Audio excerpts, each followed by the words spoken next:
प्रणाम प्रेमी सज्जनों। ओम संध्या धाम गुरुकुल में ब्रह्मचारी आज गणतंत्र दिवस समारोह मना रहा है, उसको आप देख सकते हैं।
ನಮಸ್ಸಭಾಭ್ಯಃ ಸಭಾಪತಿಭ್ಯಶ್ಚ ಎಲ್ಲರಿಗೂ ಗಣರಾಜ್ಯೋತ್ಸವದ ಹಾರ್ದಿಕ ಶುಭಾಶಯಗಳು. ಇಂದಿನ ದಿವಸ ಭಾರತದ ಇತಿಹಾಸದಲ್ಲಿ ಅತಿ ದೊಡ್ಡ ಮಹೋತ್ಸವ ಎಂದು ಹೇಳಬಹುದು. ಈ ದಿವಸದಲ್ಲಿ ತಮ್ಮ ಶಬ್ದಗಳಿಂದ ನಮ್ಮನ್ನು ಪ್ರೇರಿಸಬೇಕೆಂದು ಶ್ರೀ ಲಂಬೋದರ ಗುರುಜಿಯವರಲ್ಲಿ ವಿನಂತಿಸುತ್ತೇನೆ.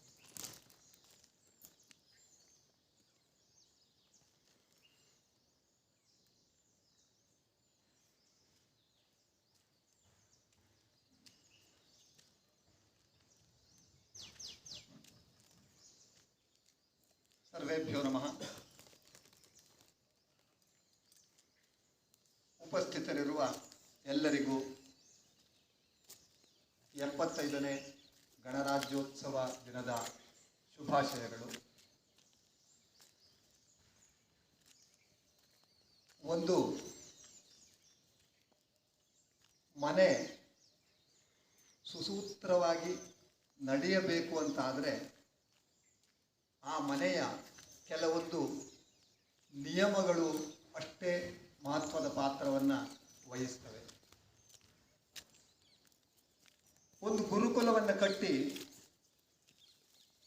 ಅದನ್ನು ಹಾಗೆ ಬಿಟ್ಟರೆ ಅದು ಹೇಗೆ ನಡೀಬಹುದು ಅಂತ ಒಮ್ಮೆ ನಾವು ವಿವೇಚನೆ ಮಾಡಿಕೊಳ್ಬೇಕು. ನಮ್ಮ ಗುರುಕುಲದಲ್ಲಿ ಎಲ್ಲವೂ ಇದೆ, ಆದರೆ ಯಾವುದೇ ನಿಯಮ ಇಲ್ಲ ಅಂತಾದ್ರೆ ಹೇಗೆ ನಡಿಬಹುದು? ಇಷ್ಟೊಂದು ಚಿಕ್ಕ ಗುರುಕುಲದಲ್ಲಿ ಸರಿಯಾದ ನಿಯಮಗಳು ಇಲ್ಲ ಅಂತಾದರೆ ಎಷ್ಟೊಂದು ಅಸ್ತವ್ಯಸ್ತತೆ ಆಗಬಹುದು.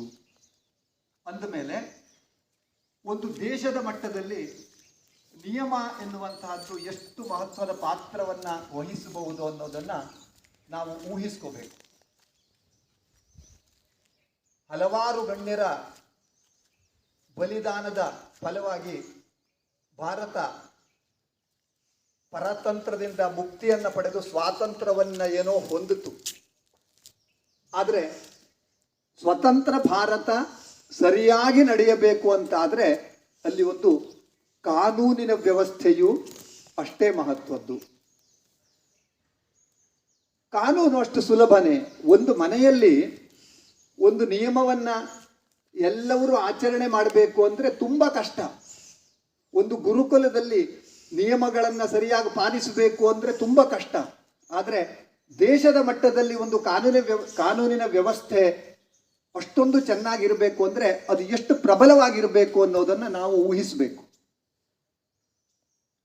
ಹಾಗಂತ ಆ ನಿಯಮವನ್ನು ಮಾಡುವುದು ಕೂಡ ಅಷ್ಟು ಸುಲಭ ಇತ್ತ ಅಂತ ನಾವು ವಿಚಾರ ಮಾಡಿದರೆ ಇಲ್ಲ. ತುಂಬ ಕಠಿಣವಾದ ಪರಿಶ್ರಮವನ್ನು ಈ ಹಿಂದೆ ತುಂಬ ಜನರು ಮಾಡಿರಲೇಬೇಕು.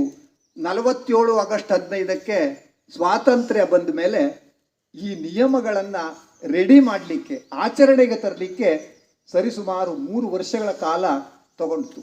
ಅದು ಎಷ್ಟೋ ಜನ ಪ್ರಯತ್ನ ಮಾಡಿದ್ದಾರೆ. ಎಷ್ಟೋ ಸಂಘ ಸಂಸ್ಥೆಗಳು ಅದರ ಹಿಂದೆ ಕೆಲಸ ಮಾಡಿವೆ. ಆದರೆ ಮುಖ್ಯವಾಗಿ ನಮ್ಮ ಕಣ್ಣೆದುರಿಗೆ ಬರುವಂಥವರು ಡಾಕ್ಟರ್ ರಾಜೇಂದ್ರ ಪ್ರಸಾದ್ ಹಾಗೂ ಡಾಕ್ಟರ್ BR ಅಂಬೇಡ್ಕರ್. ಎಷ್ಟು ನೋಡಿ, ಇಂತಹ ಒಂದು ಪರಿಶ್ರಮವನ್ನು ಮಾಡಿ ಕಾನೂನಿನ ಒಂದು ಸಂವಿಧಾನದ ರಚನೆಯನ್ನು ಮಾಡಿದ್ರು, ಸಂವಿಧಾನವನ್ನು ನಮಗೆ ಕೊಟ್ಟರು. ಆ ಸಂವಿಧಾನದ ಮುಖಾಂತರ ಇವತ್ತು ಇಷ್ಟೊಂದು ಸುಸಂಸ್ಕೃತವಾದ ಭಾರತದ ನಿರ್ಮಾಣ ಆಗಿದೆ ಅಂತ ಅನ್ನೋದಕ್ಕೆ ನಾವು ಈ ಸಮಯದಲ್ಲಿ ಹೆಮ್ಮೆ ಪಡಬೇಕು. ಹಾಗೆ ಈ ಸಂವಿಧಾನವನ್ನು ಮಾಡಿದ ಮೇಲೆ ಆ ಸಂವಿಧಾನಕ್ಕೆ ಬೆಲೆ ಕೊಡುವುದು ಕೂಡ ನಮ್ಮೆಲ್ಲರ ಆದ್ಯ ಕರ್ತವ್ಯ. ಎಷ್ಟೋ ಲೋಪದೋಷಗಳಿರ್ತವೆ ಸಂವಿಧಾನದಲ್ಲೂ ಕೂಡ, ಎಷ್ಟೋ ಲೋಪದೋಷಗಳಿದ್ದು ಅದರ ತಿದ್ದುಪಡಿ ಅದೆಲ್ಲ ಒಂದು ಪ್ರೊಸೀಜರ್, ಅದೊಂದು ಅದರದ್ದೇ ಆದ ಒಂದು ಪ್ರೊಸೀಜರು ಇದ್ದೇ ಇರ್ತದೆ. ಅದನ್ನೆಲ್ಲ ಸರಿಯಾಗಿ ನಿರ್ವಹಿಸಿಕೊಂಡು ಇವತ್ತಿನ ತನಕ ಭಾರತ ನಿಜಕ್ಕೂ ಒಳ್ಳೆಯ ಸಂವಿಧಾನವನ್ನು ಪಡೆದು ಒಳ್ಳೆಯ ಸ್ಥಿತಿಗೆ ತಲುಪಿದೆ ಅಂತ ಅನ್ನುವುದಕ್ಕೆ ನಮಗೆಲ್ಲ ಹೆಮ್ಮೆ ಆಗ್ತದೆ. ಹಾಗೆ ಈ ಸಂವಿಧಾನವನ್ನು ಕೊಟ್ಟಂತಹ ಆ ಮಹನೀಯರಿಗೆ ನಿರಂತರವಾಗಿ ನಾವು ಧನ್ಯವಾದವನ್ನು ಹೇಳಲೇಬೇಕು, ಚಿರಋಣಿಗಳಾಗಿರಬೇಕು. ಹಾಗೆ ನಾವು ನಮ್ಮ ಜೀವನವನ್ನು ಆ ಸಂವಿಧಾನದ ಚೌಕಟ್ಟಿನಲ್ಲಿ ಇಟ್ಟುಕೊಂಡು ಈ ಸ್ವತಂತ್ರ ಭಾರತವನ್ನು ಮುಂದುವರೆಸಿಕೊಂಡು ಹೋಗುವಂತಹ ಜವಾಬ್ದಾರಿ ನಿಮ್ಮೆಲ್ಲರದ್ದು ಅಂತ ಹೇಳ್ತಾ ನನ್ನ 2 ಮಾತನ್ನು ಮುಗಿಸ್ತೇನೆ.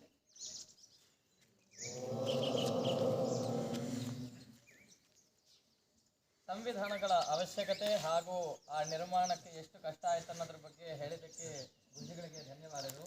ಈಗ ಮುಂದಿನದಾಗಿ ನಮ್ಮ ಗುರುಕುಲದ ತಾತ ಅವರಲ್ಲಿ ವಿನಂತಿ, ಅವರ ಶಬ್ದಗಳಿಂದ ನಮ್ಮನ್ನು ಪ್ರೇರೇಪಿಸಬೇಕು.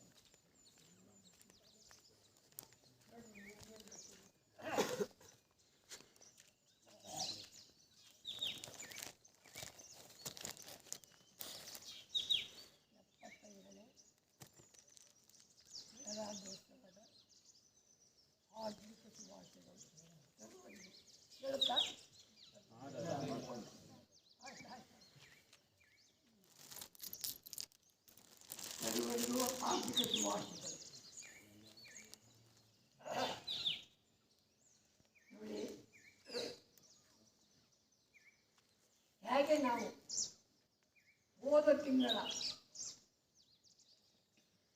ಋಗ್ವೇದ ಸಂಹಿತೆ ಹೋಮವನ್ನು ಮಾಡಿದೆವೋ, ಹಾಗೆ ಇಂದು ನಾವು ಸಂವಿಧಾನ ಸಂಹಿತ ಹೋಮವನ್ನು ಮಾಡ್ತಾ ಇದ್ದೀವಿ. ಹಾಗೆ ವೇದದಲ್ಲಿ 4 ಮಾಡಿದ್ದೀವೋ, ಋಗ್ವೇದ, ಯಜುರ್ವೇದ, ಸಾಮವೇದ, ಅಥರ್ವವೇದ. ಹಾಗೆ ನಮ್ಮ ಸಂವಿಧಾನದಲ್ಲೂ ಕೂಡ 4 ಮುಖ್ಯ ಅಂಶಗಳಿದ್ದಾವೆ. ಒಂದು ಶಾಸಕಾಂಗ, ಇನ್ನೊಂದು ಕಾರ್ಯಾಂಗ, ಇನ್ನೊಂದು ನ್ಯಾಯಾಂಗ, ಇನ್ನೊಂದು ಪತ್ರಿಕಾರಂಗ. ಈ 4 ಕೂಡ ನಾವು ಗೌರವದಿಂದ ಕಾಣಬೇಕು. ಈಗ ನಮ್ಮ ಮುಂದೆ ಇರೋದೇನಪ್ಪ ಅಂದರೆ, ನಮ್ಮ ಸಂವಿಧಾನ ನಮ್ಮ ಸನ್ಮಾನ, ನಮ್ಮ ಸಂವಿಧಾನ ಸನ್ಮಿತ ಸಂವಿಧಾನ. ಹಾಗಾದರೆ ಹೇಗೆ ಅವರು ಒಂದು ಶಬ್ದ ಹೇಳಿದರೆ ಅದನ್ನು ರೆಕ್ಟಿಫೈ ಮಾಡೋದು. ಇವಾಗ ನಮ್ಮ ಸಂವಿಧಾನದ ಕರಡು ಪ್ರತಿಯಲ್ಲಿ, ಆನಂತರ ಪಟ್ಟಾಪಟ್ಟಿಯಲ್ಲಿ ಲೋಪದೋಷಗಳು ಏನೂ ಇಲ್ಲ. ಆದರೆ ಯುಗಗಳ ಪ್ರಕಾರ ಕೃತಯುಗ, ತ್ರೇತಾಯುಗ, ದ್ವಾಪರಯುಗ, ಕಲಿಯುಗ, ಆ ಯುಗ ಪುರುಷ ಇದನ್ನೆಲ್ಲ ಏನೇನೋ ಬದಲಾವಣೆ ಮಾಡ್ತಾ ಇರ್ತಾನೆ. ಆ ಬದಲಾವಣೆಗೆ ನಾವು ಅಮೆಂಡ್ಮೆಂಟ್ ಅಂತೀವಿ ಹೊರತು ಲೋಪದೋಷಗಳಲ್ಲ. 2ನೇ ಪಾಯಿಂಟು ಏನಿದೆ ಅಂದರೆ 2 ಪಾಯಿಂಟ್ಗಳು ನಮಗೆ. IT and IT consult to the constitution. ನಮಗೆ ಸಂವಿಧಾನದ ಬಗ್ಗೆ ವಿವರವಾದ, ವಿಸ್ತೃತವಾದ ಎಲ್ಲ ಇದೆ. ಅದು 2 ಪಾಯಿಂಟ್ ವೆರಿ ಇಂಪಾರ್ಟೆಂಟ್. ಏನಪ್ಪ ಅಂದರೆ ಇನ್ಫಾರ್ಮೇಷನ್ ಟೆಕ್ನಾಲಜಿ, ಇಂಪ್ಲಿಮೆಂಟೇಷನ್ ಟೆಕ್ನಾಲಜಿ. ಬೇಕಾದಷ್ಟು ಮಾಹಿತಿ ಇದೆ. ಇಂಪ್ಲಿಮೆಂಟೇಷನ್ ಎಲ್ಲಿದೆ? ಇಂಪ್ಲಿಮೆಂಟೇಷನ್ ಅತ್ಯಂತ ಹಿಂದಕ್ಕೆ ನಾವು ಇಲ್ಲಿ ಪೇಪರ್ನಾಗ ನೋಡಿರ್ಬೋದು. ಈ ನಮ್ಮ ಕರ್ನಾಟಕ ಸರ್ಕಾರ ಏನು ಮಾಡಿದೆ ಅಂದರೆ, ನಮ್ಮ ಸಂವಿಧಾನ ನಮ್ಮ ಹಕ್ಕುಗಳ ಸಂಜೀವನಿ ಅಂತ ಹೇಳಿದ್ದಾರೆ. ಹಕ್ಕುಗಳು ಅಷ್ಟೇ ಅಲ್ಲ, ಅದರಲ್ಲಿ ದುಡ್ಡಿಗಳು ಫಸ್ಟು, ಆಮೇಲೆ ಹಕ್ಕುಗಳು. ಅದಕ್ಕಾಗಿ ಈ ಸಂವಿಧಾನವನ್ನು ನಾವು ಆಚರಣೆಯಲ್ಲಿ ತರಬೇಕಾದ್ರೆ ನೋಡಿ, ಭಗವಂತ ಎಷ್ಟು ದೊಡ್ಡ ವ್ಯಕ್ತಿ. ಇದೇ ತಿಂಗಳ 22ಕ್ಕೆ ಏನು ಮಾಡಿದ ಭಗವಂತ? ಬಾಲರಾಮ ಪ್ರತಿಷ್ಠಾಪನೆ ಮಾಡಿದ. ಇವತ್ತು ಕೂಡ ಹೇಳ್ತಾರೆ ಏನಂದರೆ, ನಮ್ಮ ಸಂವಿಧಾನದ ಮೂಲ ಪ್ರತಿಯಲ್ಲಿ ಒರಿಜಿನಲ್ ಕಾಪಿ, ಒರಿಜಿನಲ್ ಡಾಕ್ಯುಮೆಂಟ್, ಮೂಲ ಪ್ರತಿಯಲ್ಲಿ ರಾಮನ ಪ್ರತಿ ಇದೆ.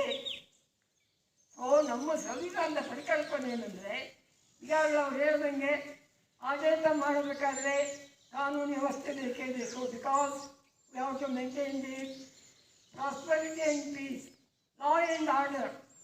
ಸೊ ಈ ನಮ್ಮ ಸಂವಿಧಾನದ ಪರಿಕಲ್ಪನೆ ಏನಪ್ಪ ಅಂದರೆ, ರಾಮರಾಜ್ಯ ಸ್ಥಾಪನೆ 1528ರಲ್ಲಿ ಯಾವ ಮೊದಲರು, ಯಾವ ದಾಳಿಕೋರರು ನಮ್ಮ ರಾಮನನ್ನು, ರಾಮ ಮಂದಿರವನ್ನೇನು ಮಾಡಿದರು, ನಮ್ಮ ದೇಶದಲ್ಲಿ ನಮ್ಮ ರಾಮ ಮಂದಿರವನ್ನು ನಾವು ಕಟ್ಟಬೇಕಾದ್ರೆ 500 ವರ್ಷಗಳನ್ನು ಇಟ್ಕೊಂಡಿದ್ದು. ಈ ಕಟ್ಟಿಗೆಗಳನ್ನು ಕೂಡ ಇವತ್ತು ಕೂಡ ನಿನ್ನೆ ಮೊನ್ನೆ ಟೀಕೆಗಳಿತ್ತು. ಏನಂದರೆ, ಈ ದೇಶದ ಪ್ರಧಾನಮಂತ್ರಿಯವರು 11 ದಿವಸ ಉಪವಾಸ ಮಾಡಿದ್ದಾರೆ.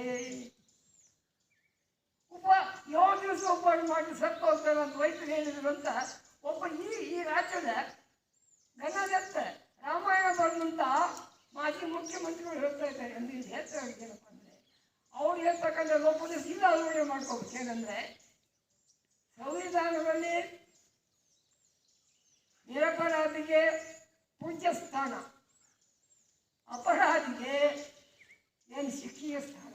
ಅದಕ್ಕಾಗಿ ಸಂವಿಧಾನದಲ್ಲಿ ಏನಿದೆ ಅಂದರೆ, ಸಂವಿಧಾನದ ಕರದಲ್ಲಿ ಏನಿದೆಪ್ಪ ಅಂದರೆ, ನಾವು ನಮ್ಮ ಆಡಳಿತವನ್ನು ಕಾಯ್ದೆ ಕಾನೂನಿನ ಪ್ರಕಾರ ಮಾಡುವುದಲ್ಲದೆ ಪ್ರಭುಗಳು, ಪ್ರಜೆಗಳು, ನ್ಯಾಯಾಂಗ, ಪತ್ರಿಕಾರಂಗ, ಇವತ್ತು ನಮ್ಮೆಲ್ಲರ ಕೆಲಸ ಏನಪ್ಪ ಅಂದರೆ, ನೀವೆಲ್ಲ ಅದಿರಲ್ಲ ನೀವು. ಈಗ ನೀವು ನಮಗೇನಪ್ಪ ಅಂದರೆ, ನಮ್ಮ ಸಂವಿಧಾನದ ಹಾಗೆ 22ಕ್ಕೆ ಏನು ಬಾಲರಾಮ ಪ್ರತಿಷ್ಠಾಪನೆ ಆತಲ್ಲ, ಈಗ ನೀವು ನಮಗೆ ನಮ್ಮ ಸಂವಿಧಾನದ ಬಾಲ ಅಂಬೇಡ್ಕರ್, ಕಿಶೋರ ಅಂಬೇಡ್ಕರ್, ವಯಸ್ಕರ ಅಂಬೇಡ್ಕರ್, ಲೋಕಮ ಅಂಬೇಡ್ಕರ್, ನಾವು ಹಿರಿಯರು ಕೂಡ ರಾಜೇಂದ್ರ ಪ್ರಸಾದರಾಗಬೇಕು. ಅವರೇ ಸಂಗ ಭಾಳ ಒಳ್ಳೆ ಶಬ್ದ.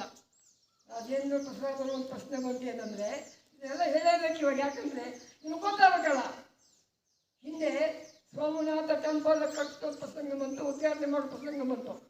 ಅವಾಗ ಈ ದೇಶದ ಪ್ರಥಮ ಪ್ರಧಾನಿ ಜವಾಹರ್ಲಾಲ್ ನೆಹರು ಅವರಿದ್ದರು. ಸೋಮನಾಥ ಟೆಂಪಲ್ ಉದ್ಘಾಟನೆಗೆ ಹೋಗಬಾರ್ದು ಅಂತ ಹೇಳಿದರು. ನೋಡಿದ ಗ್ರೇಟ್ ರಾಜೇಂದ್ರ ಏನು ಹೇಳಿದ್ರು ಗೊತ್ತಾ?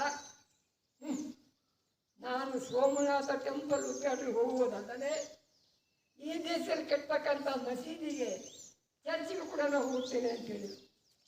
ಅದಕ್ಕೆ ಸಂವಿಧಾನದ ಪರಿಕಲ್ಪನೆ ಏನಿದೆಪ್ಪ ಅಂದರೆ, ಸೌರನ್ ಡೆಮೊಕ್ರೆಟಿಕ್ ರಿಪಬ್ಲಿಕ್.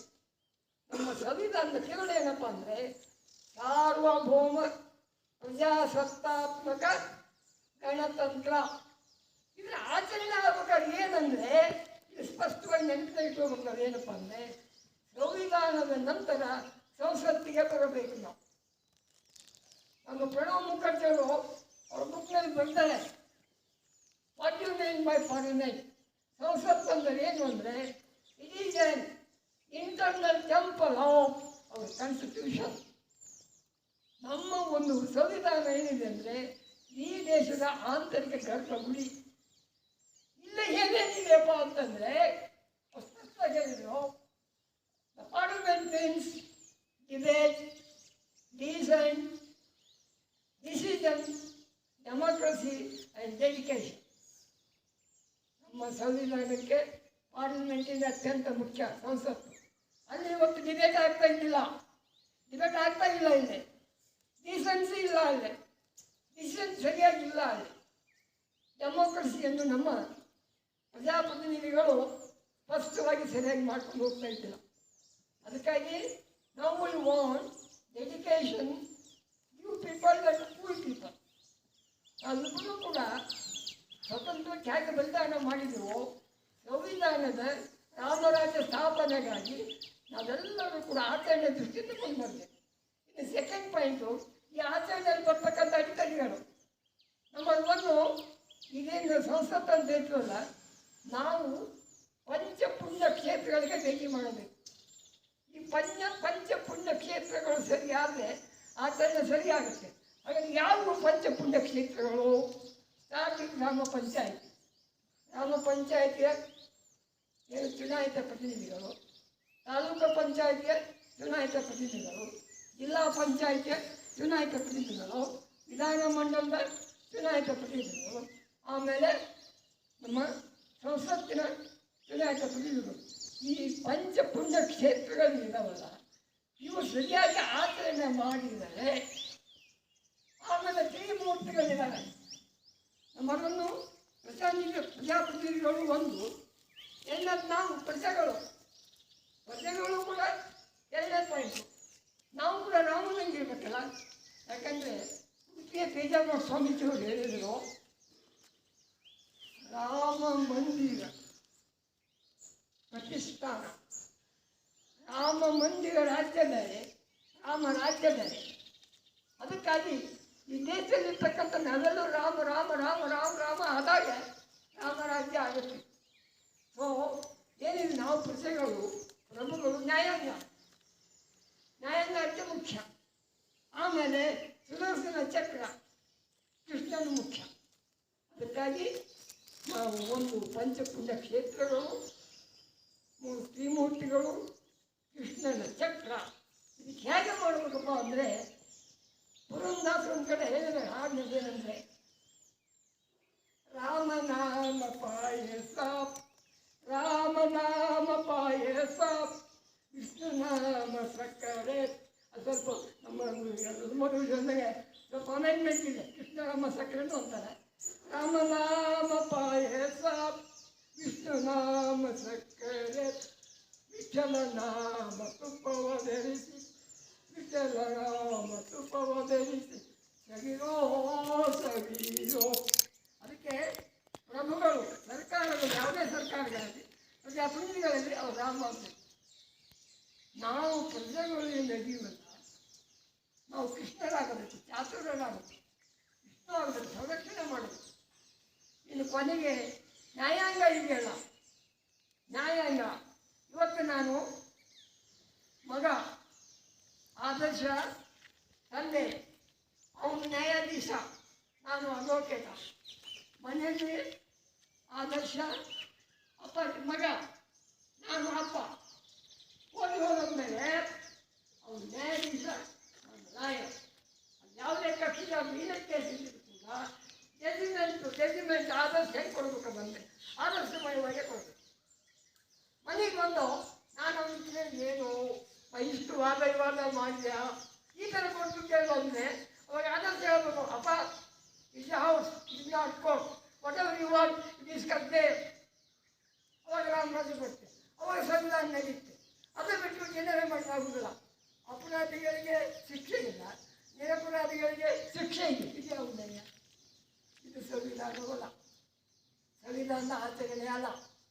ಸಂವಿಧಾನದ ಗಂಟೆಗಟ್ಟಲೆ ಬುಕ್ ಬರೆದು ಭಾಷಣ ಮಾಡಿ ಏನು ಮಾಡಿ ನೋಡಿ.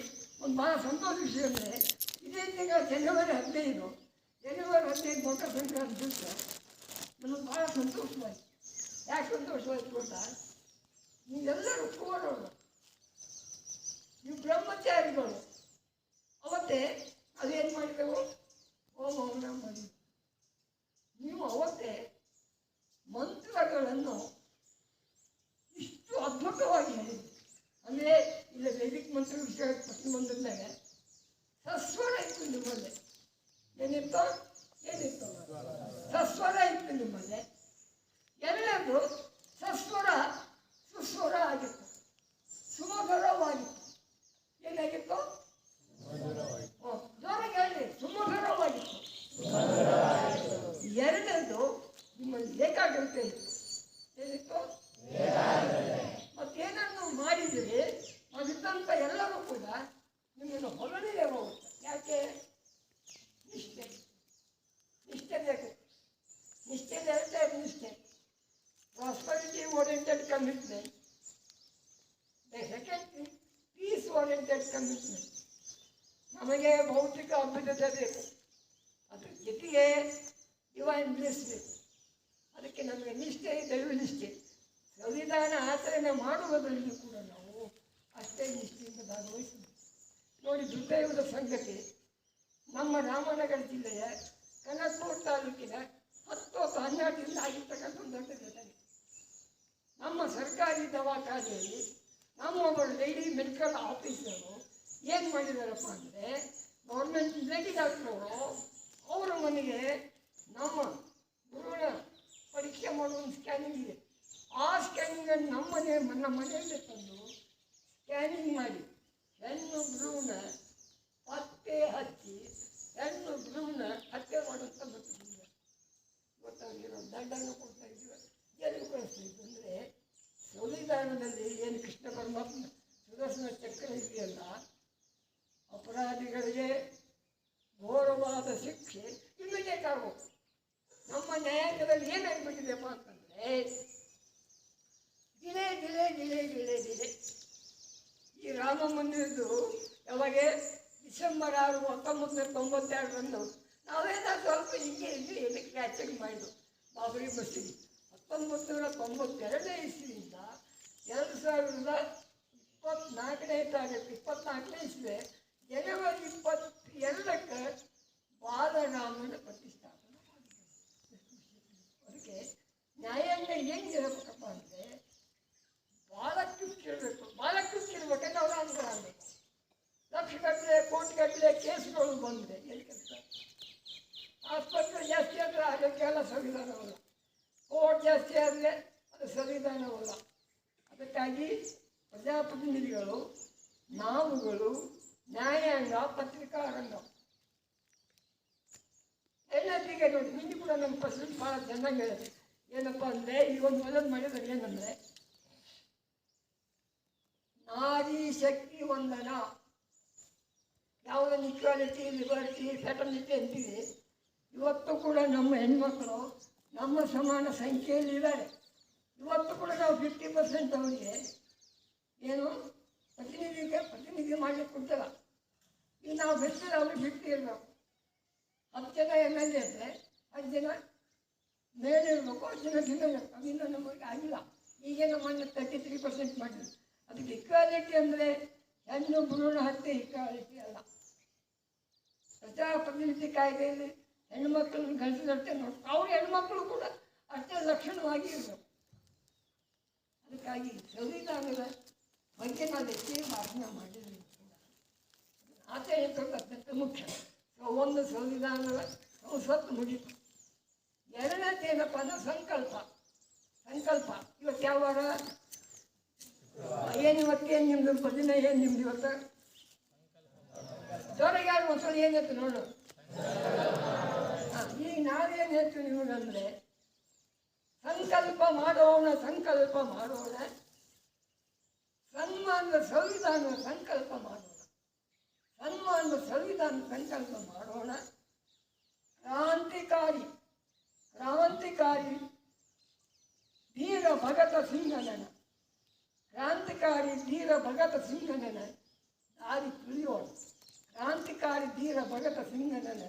ದಾರಿ ತುಳಿಯೋಣ. ಸಂವಿಧಾನದ ಸಂವಿಧಾನದ ಭಾರತ ಸಿಂಗ ನಾವು ಆಗೋಣ. ಸಂವಿಧಾನದ ಭಾರತ ಸಿಂಗ ನಾವು. ಇದೇನದು? ಸಂವಿಧಾನ, ಸಂಸತ್ತು, ಸಂಕಲ್ಪ. ನೆಕ್ಸ್ಟ್ ಇರೋದು ಇವಾಗ ಇದೆ ಇಂಪಾರ್ಟೆಂಟ್. ಅವಾಗ ನಾವು ಇರ್ತೀವೆಲ್ಲ ಗೊತ್ತಿಲ್ಲ, ನೀವು ಇರ್ತೀರಿ. ಏನು 1947 to 2047 ಇನ್ನು ಎಷ್ಟು ವರ್ಷ? 2040 ಎಷ್ಟು ವರ್ಷ? ಇನ್ನು 23 ನಮ್ಗೆ ಗೊತ್ತಿಲ್ಲ, ಗೊತ್ತಿಲ್ಲ. ಈ 23 ವರ್ಷದೊಳಗೆ ನಿಮ್ದಿನ ಕೆಲಸ ಏನು ನೋಡಿ. ಸಂವಿಧಾನ, ಸಂಸತ್ತು, ಸಂಕಲ್ಪ ಏನು? ವಿಕಸಿತ ಭಾರತ ಸಂಕಲ್ಪ ಯಾತ್ರೆ. ನಿಮ್ಮ ಕೆಲಸ ವಿಕಸಿತ ಭಾರತ ಸಂಕಲ್ಪ ಯಾತ್ರೆ ಏನಿಂಗಂದ್ರೆ ಅಂದರೆ ಇವತ್ತು ಕೂಡ ನಾವು ಡೆವಲಪ್ಡ್ ಕಂಟ್ರಿ ಅಲ್ಲ. ವಿಶ್ವದಲ್ಲಿ ನಾವು 5ನೇ ಸ್ಥಾನ ಬಂದಿದ್ದರೂ ಕೂಡ still we have the standard of living, not with the standard of life. ಜೀವನ ಅವಶ್ಯಕತೆ ಬಗ್ಗೆ ನಾವು ಹೋರಾಟ ಮಾಡ್ತಿದ್ದೇವೆ ಹೊರತು ಜೀವನ ಮಟ್ಟದಲ್ಲಿ ನಾವು ಬಂದಿಲ್ಲ ನಾವು. ಅದಕ್ಕಾಗಿ ನಾವೇನು ಮಾಡಬೇಕಂದ್ರೆ ಇದಕ್ಕೆ ಬಸ್ಕರ್ಬೋದು. ಯಾಕೆ 20-40 ಲೋಡಾಗಿ ನಾವು ಅಭಿವೃದ್ಧಿ ಒಂದು ದೇಶ ಆಗಬೇಕಾಗಿದೆ. ಅದಕ್ಕಾಗಿ ವಿಕಸಿತ ಭಾರತ ಸಂಕಲ್ಪ ಯಾತ್ರೆ ಮಾಡೋಣ ನಂಬರ್ 1. ಎರಡನೇದು ವಿಕಸಿತ ಭಾರತ ಸಂಕಲ್ಪ ಯಾತ್ರೆ ಆಗಬೇಕಾದ್ರೆ ಸಂವಿಧಾನದ ಪ್ರಕಾರ ರಾಮರಾಜ್ಯ ಆಗಬೇಕಾದ್ರೆ ಏನು ಮಾಡಬೇಕು? ವಿಕಸಿತ ಸಂಕಲ್ಪ ಯಾತ್ರೆ ಮಾಡೋಣ, ಸರ್ವೋದಯ ಬೀಜ ಬಿತ್ತೋಣ. ಏನು ಬಿತ್ತಬೇಕು? ಸರ್ವೋದಯ ಬೀಜ ಬಿತ್ತೋಣ, ಸರ್ವೋದಯ ಬೆಳೆ ಬೆಳೆಯೋಣ. ಸರ್ವೋದಯ ಬೀಜ ಬಿತ್ತೋಣ, ಸರ್ವೋದಯ ಬೆಳೆ ಬೆಳೆಯೋಣ. ಭಾಳ ಇಂಪಾರ್ಟೆಂಟ್. ಮತ್ತು ರಾಷ್ಟ್ರದೇ ಇಂಪಾರ್ಟೆಂಟ್. ಏನಂದರೆ ವಿಶ್ವಸಂಸ್ಥೆಗೆ ಕಾಯಂ ಸದಸ್ಯರಾಗುವುದ. ಇದು ನಮ್ಮ ಸಂವಿಧಾನ. ಯಾಕಂದ್ರೆ ನಾವೇನು ಹೇಳ್ತೀವಿ? ವಸುದೈವ ಕುಟುಂಬಕಂ. ವಸುದೈವ ಕುಟುಂಬಕಂದ್ರೆ ಕೇವಲ ಭಾರತಕ್ಕಷ್ಟೇ ಅಲ್ಲ, ವಿಶ್ವಕ್ಕೆ. ಅವನಿದನ್ನಲ್ಲ, ಅವನಿಗೆ ಸಮೀಪ ಹೋಗ್ಬೇಕಲ್ಲ. ಅದಕ್ಕಾಗಿ ನಾವೇನಾಗ್ತಾ ಇದ್ರೆ ವಿಶ್ವಸಂಸ್ಥೆಯ ಭದ್ರತಾ ಮಂಡಳಿಯಲ್ಲಿ ಕಾಯಂ ಸದಸ್ಯರಾಗುವುದ. ಎರಡನೇದು ಭಾಳ ಇಂಪಾರ್ಟೆಂಟ್ ಅಂದರೆ ಕನ್ಯಾಕುಮಾರಿಯಿಂದ ಕಾಶ್ಮೀರದವರೆಗೆ ಭಾಳ ಕೇರ್ಫುಲ್ ಆಗಿರ್ಬೇಕು ನಾವು. ಈ ಕನ್ಯಾಕುಮಾರಿ ಅದಕ್ಕೆ ತಮಿಳುನಾಡಲ್ಲಿ ನೀವು ಇವ್ರ ಭಾಳ ಕೇರ್ಫುಲ್ ಇರ್ಬೇಕು ನಾವು. ಯಾಕೆ ಗೊತ್ತಾ? ಈ DMK ಸರ್ಕಾರ ಅಲ್ಲೇನು ಕಾಶ್ಮೀರ ಜಮ್ಮು ಕಾಶ್ಮೀರ ಇದೆಯೋ, ಈ ತಮಿಳುನಾಡು DMK ಸರ್ಕಾರನೂ ಹಂಗೆ ಇದೆ. ನಾವು ಬಾಲರಾಮನ ಪ್ರತಿಷ್ಠಾಪನೆ ಮಾಡಿದರೆ ತಮಿಳುನಾಡಿನ ಸರ್ಕಾರ ಏನು ಮಾಡ್ತೀವಿ ಗೊತ್ತಾ?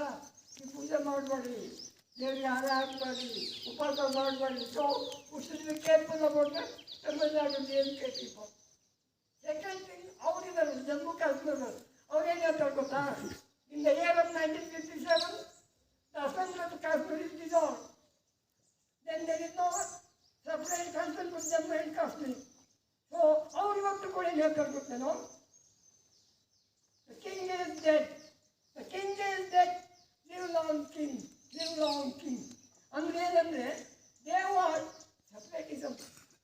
ಕಾಶ್ಮೀರದಲ್ಲಿರ್ತಕ್ಕಂಥ ಪ್ರತ್ಯೇಕವಾದಿಗಳು ನಮ್ಮ ರಾಜ್ಯ ನಮ್ಮ ರಾಷ್ಟ್ರ ಅನ್ನೋದು ಅದು ಇವಾಗ ಸಾಕಷ್ಟು ಸರಿ ಹೋಗಿದೆ. ಒಂದೇನೇ article 370 it has been accepted by the parliament and it is elected by Supreme Court. 370 ಪರಿಚ್ಛೇದವನ್ನು ಕಾಶ್ಮೀರಕ್ಕೆ ಕೊಡಬೇಕಾದಂಥ ವಿಶೇಷ ಸ್ಥಾನಮಾನವನ್ನು ರದ್ದುಪಡಿಸಿದೆ ಸುಪ್ರೀಂ ಕೋರ್ಟ್. ಅಲ್ಲೇ ದಿನಗಳು ಈಗ 2-3 ದಿವಸದಿಂದ ಆಗಿರ್ತಕ್ಕಂಥ ಘಟನೆ ಅಂದರೆ ಗದಗ ಜಿಲ್ಲೆ ನರಗುಂದದಲ್ಲಿ, ಕೊಪ್ಪಳದಲ್ಲಿ, ಇಲ್ಲೇ ನಮ್ಮ ರಾಮನಗರ ಇನ್ನೊಂದು ಯಾವ ಸಣ್ಣಪಟ್ಟಣದಲ್ಲಿ, ಏನೇನಾದ್ರೆ ರಾಮನಗರದಲ್ಲಿ ಇರ್ತಕ್ಕಂಥ ಪ್ರೆಸಿಡೆಂಟ್ MLA ಅವ್ರ ಹೆಸರು ಇಕ್ಬಾಲ್ ಹುಸೇನ್ ಅಂತಲೇ ಇರ್ಬೋದು. ಅವರು ಅವತ್ತಿನ ದಿವಸ ಜನವರಿ 22ರಂದು ರಾಮದೇವರ ಪೂಜೆ ಭಾಗವಹಿಸುವುದಲ್ಲದೆ ಅಂತ ಅನ್ನ ಸಂತರ್ಪಣೆ ಭಾಗವಹಿಸಿ ಕೊನೆಗೆ ನಿನ್ನೆ ಸೆಕೆಂಡ್ ಟ್ರಿಪ್ ಥರ್ಡ್ ಟ್ರಿಪ್ ಏನು ಅಂತಿರಲ್ಲ, ಅವ್ನು ಕೊನೆ ಟ್ರಿಪ್ನಲ್ಲಿ ಊಟ ಮಾಡಿದ್ದಾರೆ ಎಲ್ಲೇ ರಾಮನಗರದಲ್ಲಿ. ಎರಡನೇದು ಕೊಪ್ಪಳದಲ್ಲಿ ಒಬ್ಬರು ಮಹಾಂತರಿದ್ದಾರೆ, ದೊಡ್ಡ ಮಹಾಂತರು, ದೊಡ್ಡ ಸಾಧು ಸಂತರು. ಅವರಿಗೆ ಅಭಿನವ ಹೆಸರಿದ್ದಾರೆ. ಅವರು ಭಾಳ ಒಳ್ಳೆ ಕೆಲಸ ಮಾಡ್ತಾ ಇದ್ದಾರೆ. ಮಸೀದಿಗೆ ಹೋಗಿ ಉದ್ಘಾಟನೆ ಮಾಡಿದ್ದಾರೆ. ಅಲ್ಲದೆ ಅದೇ ಕೊಪ್ಪಳದಲ್ಲಿ 4-5 ಜನ ಮುಸ್ಲಿಂ ನಾಯಕರಿಗೆ ಸನ್ಮಾನ ಮಾಡಿದ್ರೆ, ಯಾಕಂದರೆ ರಾಮ ಮಂದಿರ ಕಟ್ಟಲಿಕ್ಕೆ ಸಹಾಯ ಮಾಡಿದ್ದಾರೆ. ಇನ್ನು ನರಗುಂದಲ್ಲಿ ಇದೇ ಯಾರು ತಿಳಿಸ್ತಿದೆ ಏನಾಗಿದೆ ಅಂದರೆ ಮಸೀದಲ್ಲಿ ರಾಮ್ ರಾಮ್ ರಾಮ್ ರಾಮ್ ರಾಮ್ ಜಪ ತಪ ಮಾಡಿದ್ದಾರೆ. ಪ್ರಶ್ನೆ ಏನಂದರೆ ಮಸೀದಿನೂ ನಮ್ಮದೇ, ಚರ್ಚು ನಮ್ಮದೇ, ಮಂದಿರನೂ ನಮ್ಮದೇ, ಹೊರ ಮಂದಿರನೂ ನಮ್ಮದೇ. ಆ ಥರ ಭಾವನೆ ನಮ್ಮಲ್ಲಿ ಬರಬೇಕಾದ್ರೆ ಈ ಸಾವರ್ನ್ ಡೆಮೊಕ್ರೆಟಿಕ್ ರಿಪಬ್ಲಿಕ್. ಅದೇ ನಮ್ಮ ಸಂವಿಧಾನದ ಮೂಲ ಉದ್ದೇಶ.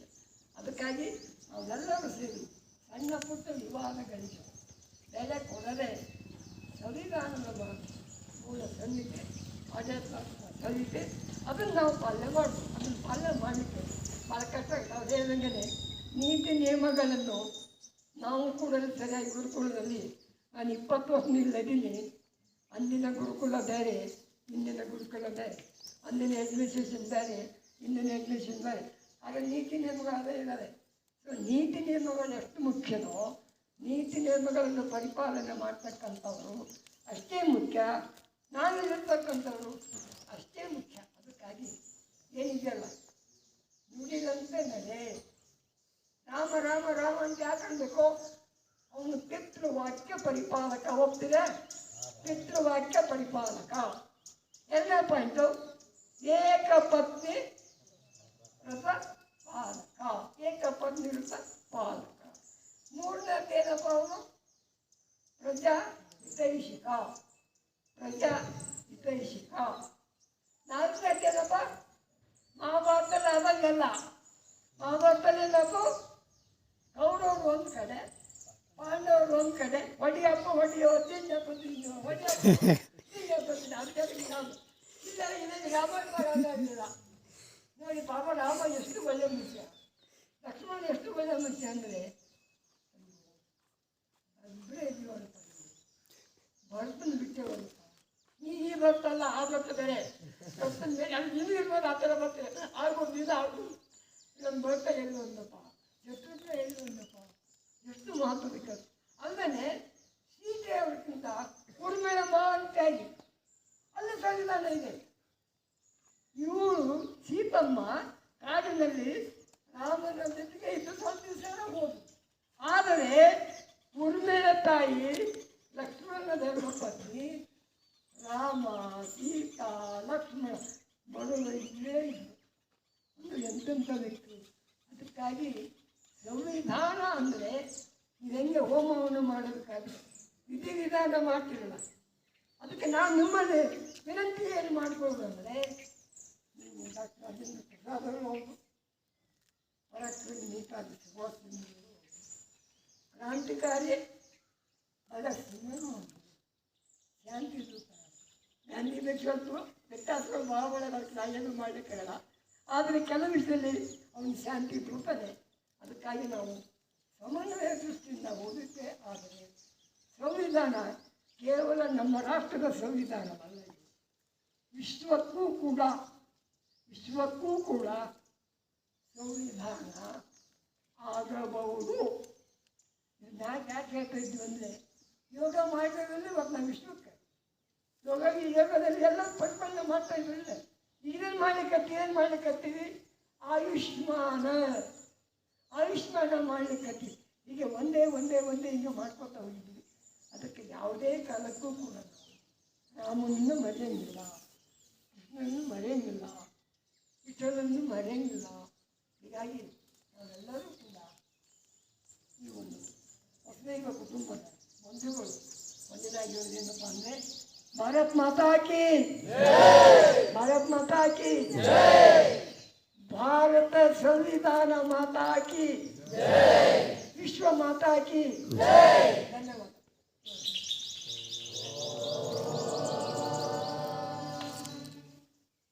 ಇಂದಿನ ವಿಶೇಷವನ್ನು ಸುವಿಸ್ತೃತವಾಗಿ ಹೇಳಿದ ತಾತ ಅವರಿಗೆ ಧನ್ಯವಾದಗಳು.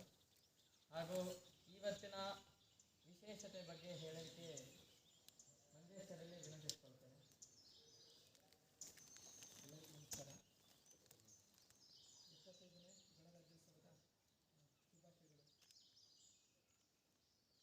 ಎಲ್ಲರಿಗೂ ಶುಭಾಶಯಗಳು.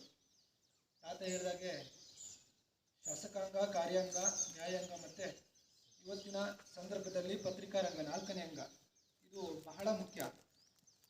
ಇವತ್ತು ನಾವು ಯಾವುದೇ ವಿಷಯವನ್ನು ತಿಳ್ಕೊಬೇಕಂದ್ರೆ ಪತ್ರಿಕೆನ ನೋಡಲೇಬೇಕು. ಪತ್ರಿಕೆಯಲ್ಲಿ ಬಂದಿದ್ದೆಲ್ಲ ನಾವೇನಂತ ಹೇಳ್ತೀವಪ್ಪ ಅಂದರೆ ಸತ್ಯಾಂಶ ಅಂತ ತಿಳ್ಕೊಂಡು ಏನು ಮಾಡ್ತಾ ಇದ್ದೀವಿ, ಓದ್ತಾ ಇದ್ದೀವಿ ಅಲ್ವಾ?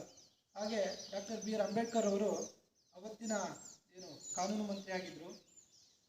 ಯಾವ ರೀತಿಯ ಕಾನೂನುಗಳನ್ನು ನಾವು ಜಾರಿಗೆ ತಗೊಂಬಂದರೆ ಜನಗಳಿಗೆ ಮತ್ತು ಇಡೀ ದೇಶಕ್ಕೆ ನಾವು ಸಂದೇಶವನ್ನು ಕೊಟ್ಟರೆ ಯಾವ ರೀತಿ ಅದನ್ನು ಮುಂದುವರಿಸ್ಕೊಂಡು ಹೋಗ್ತಾರೆ, ಪರಿಪಾಲನೆ ಮಾಡ್ತಾರೆ ಅಂತ ನಮಗೆ ಹೇಳಿದರು. ಇನ್ನೊಂದು ಹೇಳಿದರು ಸುಖಿ ರಾಜ್ಯದ ಕಲ್ಪನೆ ಅಂತೇಳಿ. ಸುಖಿ ರಾಜ್ಯ ಅಂದರೆ ಸಾಮಾಜಿಕವಾಗಿ ಮತ್ತು ಆರ್ಥಿಕವಾಗಿ ಪ್ರತಿಯೊಬ್ಬ ಭಾರತೀಯನೂ ಕೂಡ ಮುಂದೆ ಬರಬೇಕು, ಆವಾಗ ಮಾತ್ರ ಈ ದೇಶ ಸುಖಿ ರಾಜ್ಯ ಅಂತ ಅನಿಸ್ಕೊಳ್ಳುತ್ತೆ ಅಂತೇಳಿ ಡಾಕ್ಟರ್ ಬಿ ಆರ್ ಅಂಬೇಡ್ಕರ್ ಅವರು ಅವತ್ತಿನ ಸಂದರ್ಭದಲ್ಲೇ ಹೇಳಿದರು. ಇವತ್ತಿಗೂ ನಾವು ನೋಡ್ತೀವಿ ಸಮಾನತೆ, ಸ್ವಾತಂತ್ರ್ಯ, ಶೋಷಣೆ ಇದೆಲ್ಲ. ತಾತ ಹೇಳಿದಾಗೆ ಅಷ್ಟು ವಿಷಯಗಳಲ್ಲಿ ಸಮಾನತೆಯ ಅಂಶಗಳನ್ನು ಹೇಳಿದ್ದಾರೆ, ಸ್ವಾತಂತ್ರ್ಯದ ಸಾಕಷ್ಟು ವಿಷಯಗಳನ್ನು ಹೇಳಿದ್ದಾರೆ ಸುದೀರ್ಘವಾಗಿ. ಹಾಗೆ ಸಂವಿಧಾನ ಜಾರಿಗೆ ಬಂದಾಗ ಸಾಕಷ್ಟು ಪ್ರಯೋಜನಗಳು ಮತ್ತು ಅದಕ್ಕೆ ವಿರುದ್ಧವಾಗಿ ಬೇರೆ ಬೇರೆ ಅಡೆತಡೆಗಳು ಬಂದರೂ ಕೂಡ ಯಾವುದಕ್ಕೂ ತಲೆ ಕೆಡಿಸ್ಕೊಳ್ದೆ ಸಾಕಷ್ಟು ದೇಶಕ್ಕಾಗಿ ನಾನು ಏನು ಮಾಡ್ಬೋದು ಅದನ್ನೆಲ್ಲದನ್ನು ಕೂಡ ಅಂಬೇಡ್ಕರ್ ಅವರು ಅವತ್ತಿನ ಸಂದರ್ಭದಲ್ಲೇ ಮುಂದಾಲೋಚನೆ ಇಟ್ಕೊಂಡು ಎಲ್ಲವನ್ನ ಮಾಡಿದ್ರು. ಆದರೆ ಇವತ್ತೇನಾಗಿದೆ, ದೇಶ ಅಲ್ವಾ, ಗಣ ಅಂದರೆ ಗುಂಪು. ಪ್ರತಿಯೊಂದು ಈ ದೇಶದಲ್ಲಿ ಒಂದು ಕೆಲಸ ಆಗಬೇಕು ಅಂದರೆ ತಂಡವಾಗಿ ಕೆಲಸ ಆಗಬೇಕಾಗಿದೆ, ತಂಡೋಪತಂಡವಾಗಿ ಬಂದು ಕೆಲಸ ಮಾಡಬೇಕು. ಏಕ ವ್ಯಕ್ತಿಯನ್ನು ಬಿಟ್ಟು ಏನು ಮಾಡ್ತಾರೆ, ಎಲ್ಲರೂ ಹಿಂದೆ ಸರಿಯುವಂಥ ಕೆಲಸ ಅದು ಆಗಬಾರ್ದು. ಪ್ರತಿಯೊಬ್ಬರಿಗೂ ಕೂಡ ಕೈ ಜೋಡಿಸಿ ಕೆಲಸವನ್ನು ಮಾಡಿದರೆ ದೇಶ ಉದ್ಧಾರ ಆಗುತ್ತೆ, ಯಾವುದೇ ಕೆಲಸ ಆಗಿರ್ಬೋದು. ಹಾಗೆ ತಾತ ಹೇಳಿದಾಗೆ ಸುದೀರ್ಘವಾಗಿ ಮಾತಾಡಿದ್ದಾರೆ, ಸಾಕಷ್ಟು ಅಂಶಗಳನ್ನು ಹೇಳಿದ್ದಾರೆ. ಇದರಲ್ಲೇ ಎಷ್ಟೋ ಅಂಶಗಳು ಇದೆ, ಅದನ್ನು ಮತ್ತೆ ಹೇಳುವಂಥ ಅವಶ್ಯಕತೆ ಇಲ್ಲ. ಎಲ್ಲರಿಗೂ ಧನ್ಯವಾದಗಳು.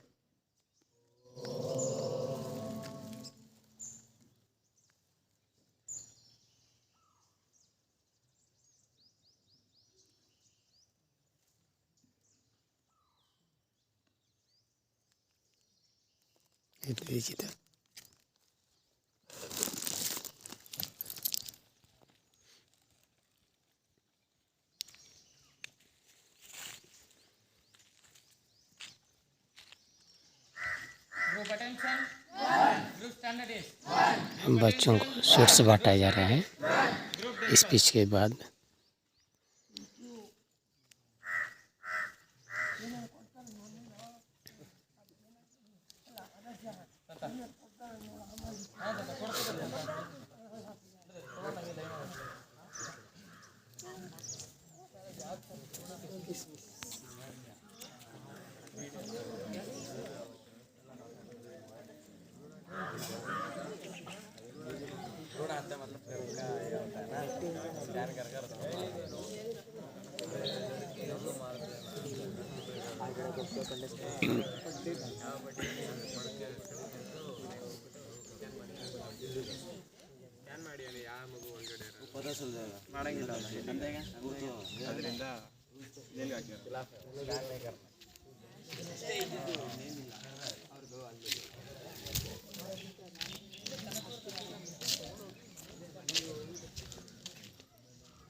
बच्चे स्वीट लेकर के जा रहे हैं।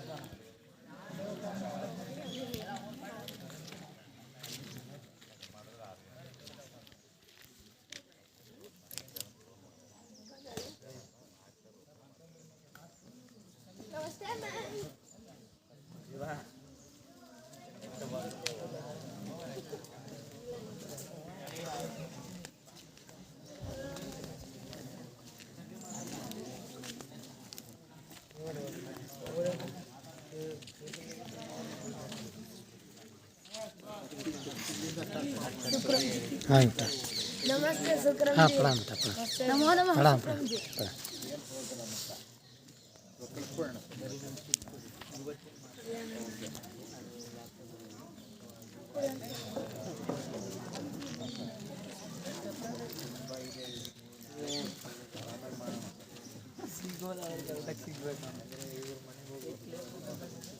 प्रणाम Kita ngomong ini kan.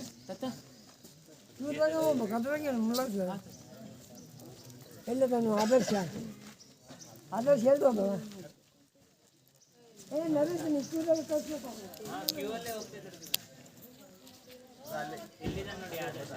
ನೀನು ನೋಡ್ಬೇಕು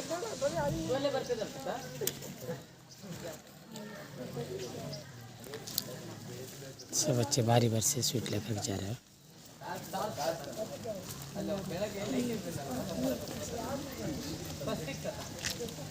अरे मुझे गाड़ी से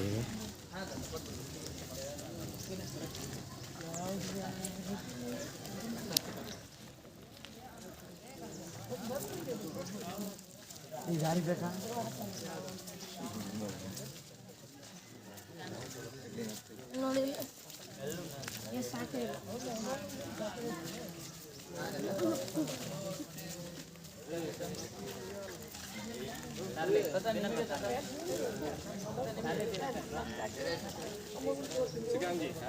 हाँ प्रणाम।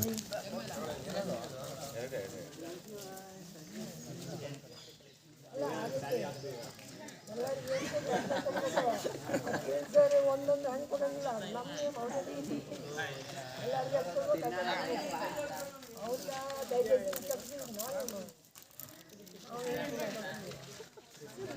इस तरह से ये गणतंत्र दिवस का जो समारोह आज मनाया गया।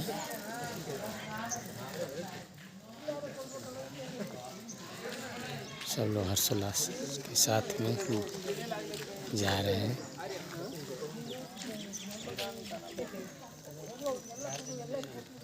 प्रेम प्रणाम प्रेमी सज्जन। वीडियो सुंदर लगे सब्सक्राइब लाइक कमेंट करें जरूर करें। प्रेम प्रणाम। ಚಾಕ್ಲೇಟ್ ತಿನ್ಬೇಡಿ ಯಾರು ಹುಳ ಇತ್ತು ಪುರಾಣೆ ನಿಮಗೆ ಬೇರೆ ಕೊಡ್ಸೋಣ